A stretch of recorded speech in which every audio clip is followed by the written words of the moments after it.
Right. Okay. So in the last video, we started to look at this special type of glutamate receptor called the AMPA receptor that binds glutamate, and it's a ligand-gated ion channel. When glutamate binds, channel opens, and that allows sodium to flow into the cell. So let's think now about the effect that's going to have on the membrane potential. Go back to our trusty old diagram.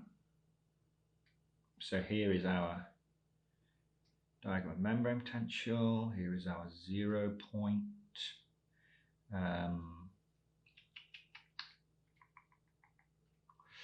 Yeah, there he is, 0. And this is our, you know what this is now. You can label this yourself. Are you taking notes? Are you taking notes? You could be. You should be, maybe. No, don't take notes. Just watch. Okay, so this is the resting potential. So normally, as we've said before, the neuron kind of sits at this resting potential, and in yellow. So it's kind of resting potential like this. Now let's say that this is a postsynaptic neuron.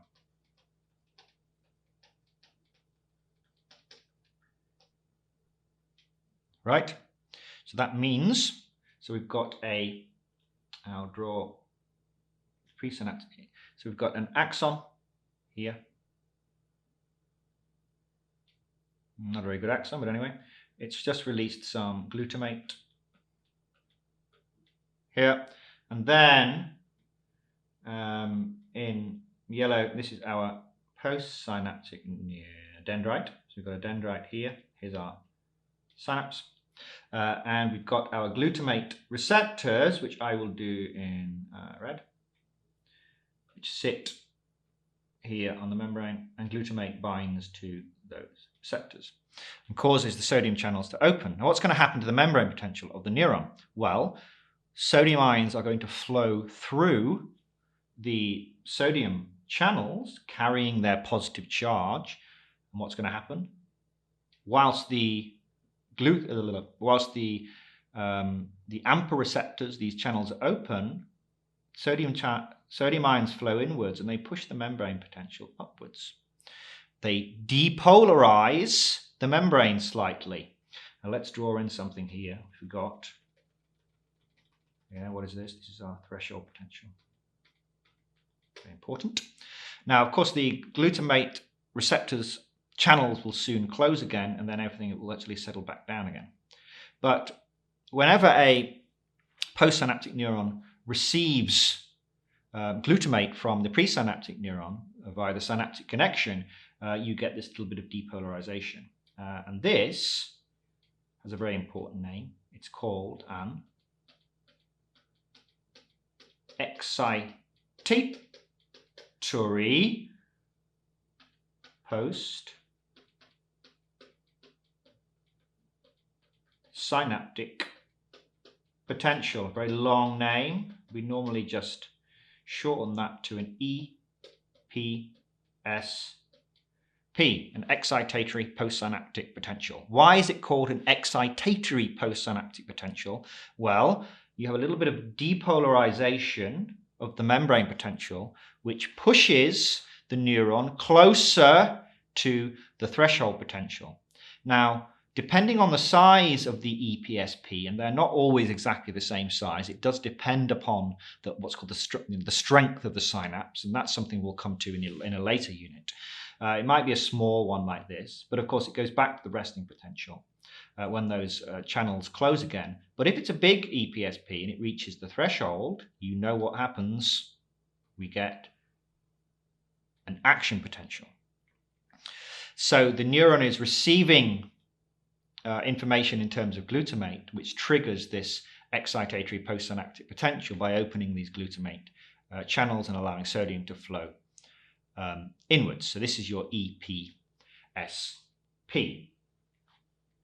Okay, so that's the first type of neurotransmitter, and in fact the first type of postsynaptic potential that we are going to discuss. There's another type, the opposite, if you like, of the excitatory postsynaptic potential is called an inhibitory postsynaptic potential. So let's look at that.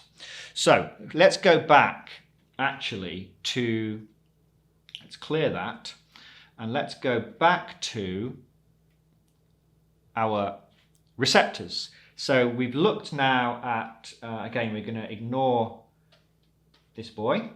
We've looked at the AMPA receptor. Now we're going to look at this other receptor, which is called the Gaba receptor. And again, why it's called a Gaba receptor is because it binds to something called GABA. The glutamate receptor binds to something called AMPA, but it's not a neurotransmitter. It's just a chemical. Anyway, so GABA is indeed a neurotransmitter, which is why this is called a GABA receptor. And if you look at it, you will see it has kind of a familiar kind of structure. It's a cylindrical shape. It seems to have a hole, has a channel through it. It is indeed an ion channel, and it binds to GABA. However, it's not a sodium channel. It is somewhat different. So let's go to the blackboard and let's draw a GABA receptor this time. So here's our membrane again. And this time in yellow-green, I'm going to draw a GABA receptor. So a GABA receptor is also a channel, which means it has the same kind of domains. So it's closed here. This is our GABA.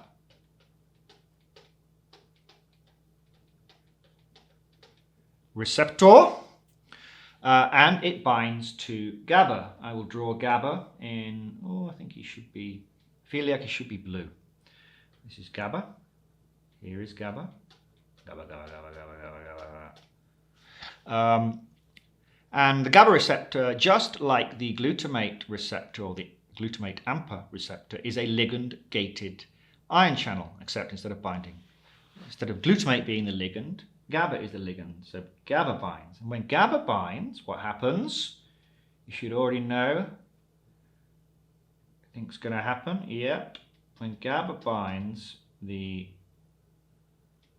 ion channel is going to open. So let's draw GABA bound here to show why that has opened.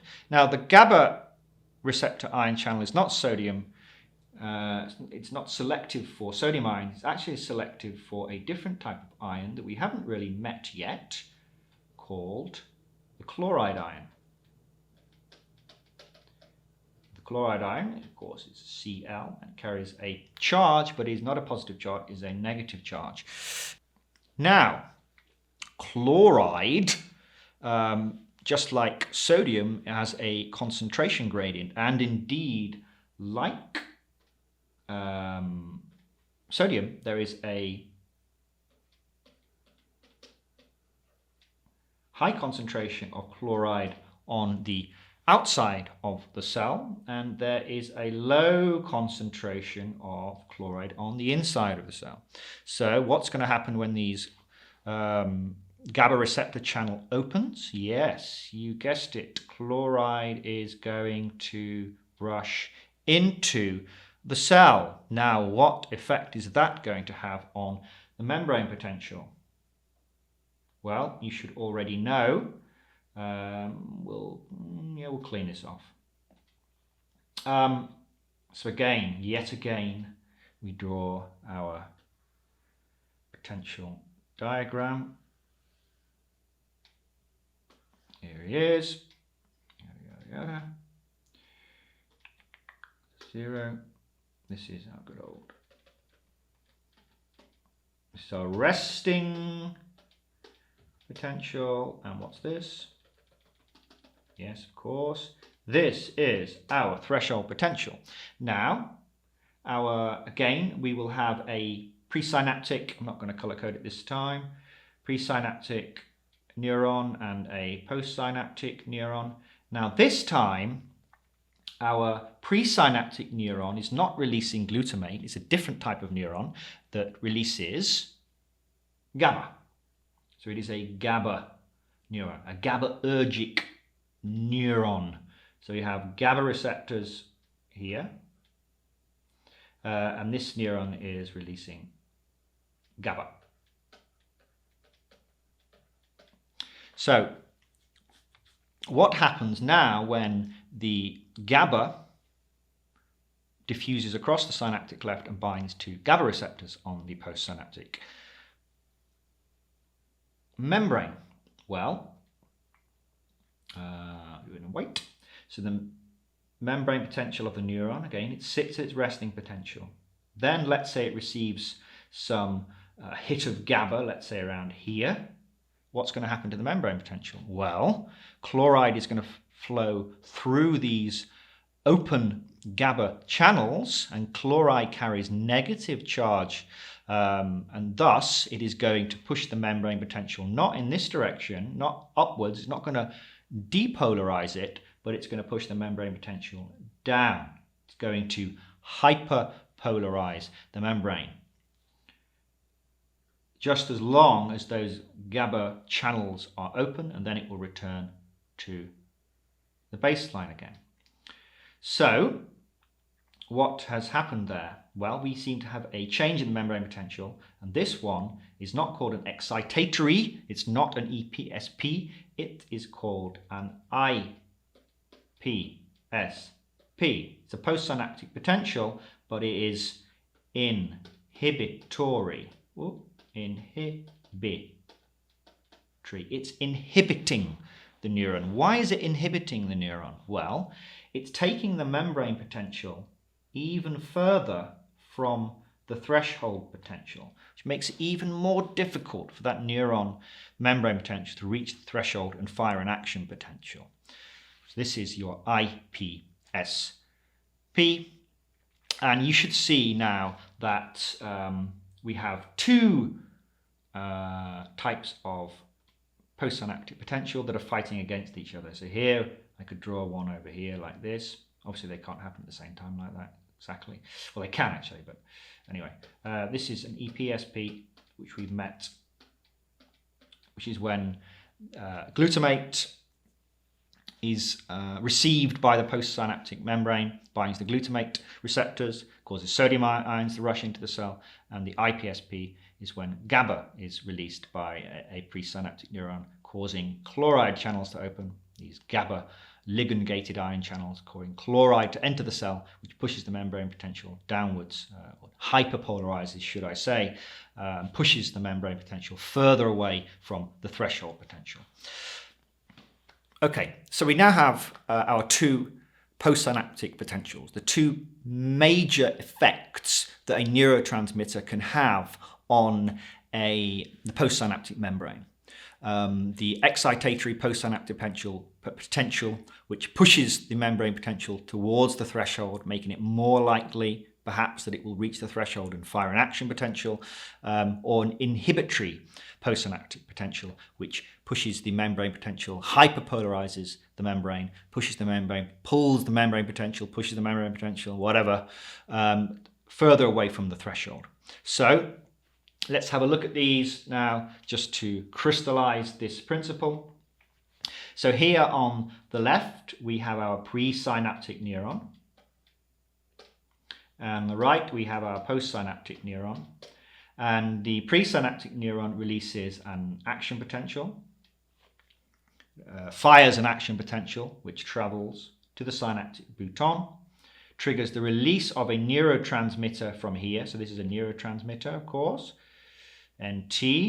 And if this is if it's glutamate, then in the case of glutamate, then we will get a excitatory postsynaptic potential, EPSP. Alternatively, if it is GABA that's released by the presynaptic neuron, then we get an IPSP.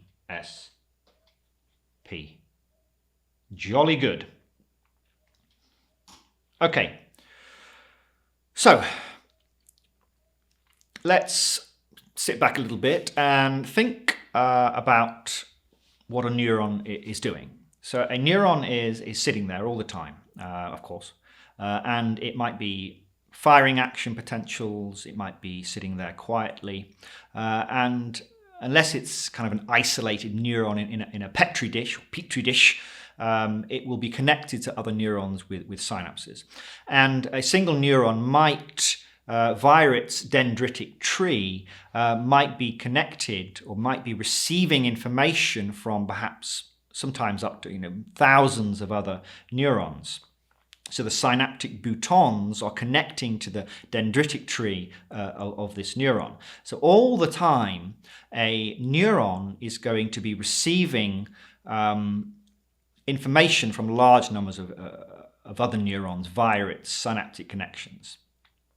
Now, many of these connections will be what are called excitatory connections. That means that these presynaptic neurons are delivering glutamate neurotransmitter, which, as we've seen, creates these excitatory postsynaptic potentials in the postsynaptic neuron. And many of them will also be inhibitory connections, which means these presynaptic neurons are releasing Gaba, which creates these inhibitory postsynaptic potentials. So let's make this really clear. So let's draw this. Okay, so we've got a neuron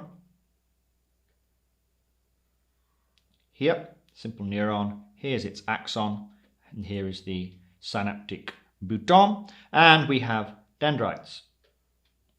Just going to draw like this and put them like this. Okay, so each of these dendrites could be connected to a presynaptic neuron. So this is always going to be, in this case, the postsynaptic neuron. Now, of course, if this connects to another neuron via its dendrite, then this would be the presynaptic one, and this would be the postsynaptic one. But in this case, because we're talking about connections coming into the neuron, and this, we'll forget about anything here. So this neuron is the postsynaptic neuron, and there might be many presynaptic neurons. In other words, so here the axons of a number of different neurons connecting. And they all might be firing at the same time, or they might be firing at different frequencies, etc., etc. And some of these might be releasing glutamate, for example, here, let's say, here. And these might be inhibitory connections. In other words, they might be GABA neurons, say here and here, that are releasing GABA and inhibitory connections. So all the time, this postsynaptic neuron is receiving inputs from many neurons that could be excitatory connections or inhibitory connections. And fundamentally, what this postsynaptic neuron is doing is absorbing all of these postsynaptic potentials, and it's kind of summing them together, and it will ultimately make a decision. The neuron really only has to make a single decision, and that decision is not a conscious decision. But basically what will happen if the membrane potential of the postsynaptic neuron happens to reach this threshold potential, then it will fire an action potential. So that's really the only decision a neuron ever makes, is do I fire or do I not fire? Do I remain at my resting potential or thereabouts or below the threshold, or do I fire an action potential? And that decision is ultimately simply determined whether or not the membrane potential reaches the threshold. So let's have a look at an example of what I mean by this. Okay, so let's clear this out. So let's draw again our membrane potential diagram.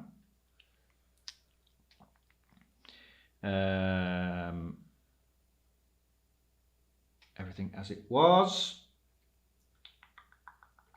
Good, there's our 0. Here's our rest potential. And here is our all-important threshold potential. Now,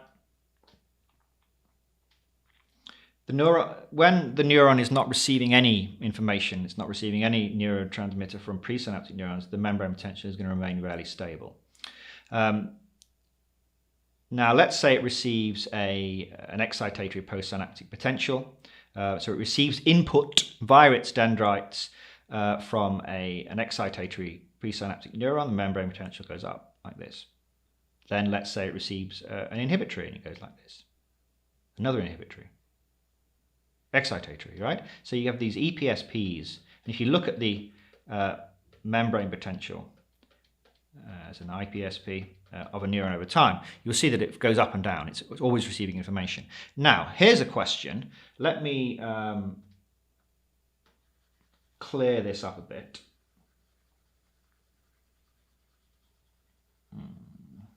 Like this.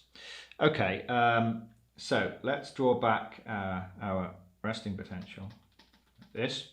Now, what happens if, just as one neuron sends excitatory neurotransmitter, glutamate, and before the membrane potential gets the chance to kind of recover back down, what happens if another neuron, another presynaptic neuron, also fires an impulse of glutamate? Then what actually happens, you get a summation of the membrane, the postsynaptic potential. So you've got the original one here, we call this EPSP1. And then let's say another presynaptic neuron fires, and you get another one here. So it actually sums them. So this is EPSP2. Now, if in this case, let's say another one comes and it reaches the threshold, then, so this is EPSP3, then what's going to happen? You know what's going to happen. You're going to get an action potential. Now, of course, if it doesn't reach the threshold, if it falls short, then it will just eventually go back down again. Now we can clear this a bit. Now we can also think in terms of EPSPs and IPSPs. So it's getting a bit messy. EPSPs and IPSPs. So let's say you get an EPSP which pushes it upwards, then you get an IPSP that pushes it down, and you get an EPSP, and then another EPSP, and then an IPSP. And so all the time, the membrane potential is being pushed and pulled in opposite directions by EPSPs and IPSPs.